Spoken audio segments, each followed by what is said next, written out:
Hi hello welcome back to my channel Sonu Juhi's kitchen.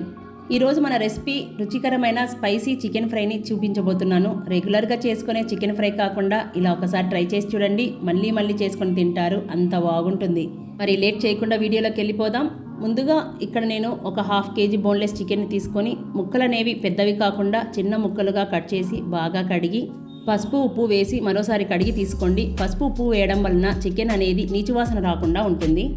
ఇలా clean చేసిన చికెన్లోకి 1/2 tea spoon పసుపు, 1/2 tea spoon ఉప్పు, 1 table spoon అల్లం వెల్లుల్లి పేస్ట్ని వేసి బాగా కలుపుకొని మూత పెట్టి 10 నుంచి 15 నిమిషాలు నానబెట్టుకుంటే సరిపోతుంది. ఈలోపు స్టవ్ మీద ప్యాన్ పెట్టుకొని 3 టేబుల్ స్పూన్ ఆయిల్ని వేసి ఆయిల్ వేడయ్యాక 1 కప్పు సన్నగా తరిగిన ఉల్లిపాయలు, 2 పచ్చిమిర్చి చీలికలు, అలాగే 1 టేబుల్ స్పూన్ అల్లం వెల్లుల్లి పేస్ట్ని వేసి పచ్చివాసన పోయేంత వరకు ఫ్లేమ్ని మీడియం ఫ్లేమ్లో పెట్టుకొని మూత పెట్టి ఫ్రై చేసుకోవాలి. ఇప్పుడు చూడండి, ఉల్లిపాయలు ఈ విధంగా ఫ్రై అయిన తర్వాత మనం ముందుగా కలిపి పెట్టుకున్న చికెన్ని ఇందులోకి వేసుకొని మొత్తం ఒకసారి బాగా మిక్స్ చేసుకొని ఫ్లేమ్ని మీడియం ఫ్లేమ్లో పెట్టుకొని 10 నుంచి 15 నిమిషాల వరకు ఉడికించుకోవాలి.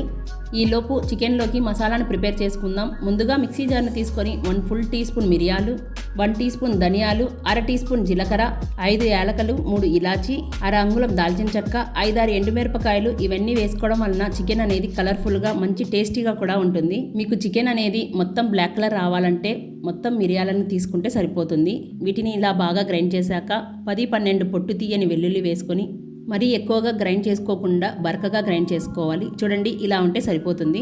చూడండి, చికెన్లో నీరు మొత్తం ఊరి ఆయిల్ అనేది పైకి తేలుతూ ఉన్నప్పటి వరకు మనం కుక్ చేసుకోవాలి.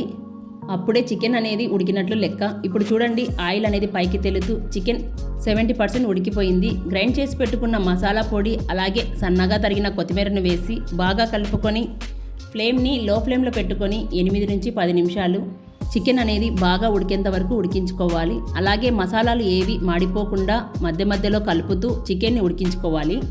ఎప్పుడైతే ఆయిల్ సపరేట్ అవ్వడం స్టార్ట్ అయ్యిందంటే చికెన్ అనేది రెడీ అవుతున్నట్లు. రెగ్యులర్గా మనం ఇంట్లో చేసుకునే చికెన్ ఫ్రై కాకుండా ఇలా ఒకసారి ట్రై చేయండి, మీరు మళ్ళీ మళ్ళీ చేసుకొని తింటారు, అంత బాగుంటుంది.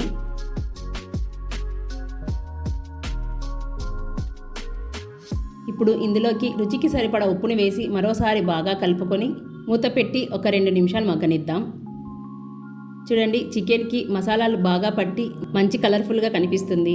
చూస్తూ ఉంటే తినాలనిపిస్తుంది కదా. అయితే మరి లేట్ చేయకుండా ఈ విధంగా ట్రై చేసి చూడండి, 100% బాగా కుదురుతుంది. ఒకసారి చికెన్ అనేది ఉడికిందా లేదా అని నొక్కి చూడండి, ముక్క అనేది ఉడికిపోయింది. ఇన్ కేస్ చికెన్ అనేది ఉడకకపోతే ఫ్లేమ్ని మీడియం ఫ్లేమ్లో పెట్టుకొని 5 నిమిషాలు ఉడికించుకుంటే సరిపోతుంది. చివరగా సన్నగా తరిగిన కొత్తిమీరను వేసి బాగా కలుపుకోవాలి. ఎంతో టేస్టీగా స్పైసీగా పెప్పర్ చికెన్ ఫ్రై రెడీ అయిపోయింది. ఇలా చేసిన ఈ ఫ్రైకి అందరూ ఫిదా అయిపోతారు. రుచి అయితే చెప్పనక్కర్లేదండి, చాలా అంటే చాలా బాగుంది. చికెన్ ముక్క అనేది చాలా సాఫ్ట్గా జ్యూసీగా చాలా అంటే చాలా బాగుంది. మీరు తప్పకుండా ట్రై చేయండి.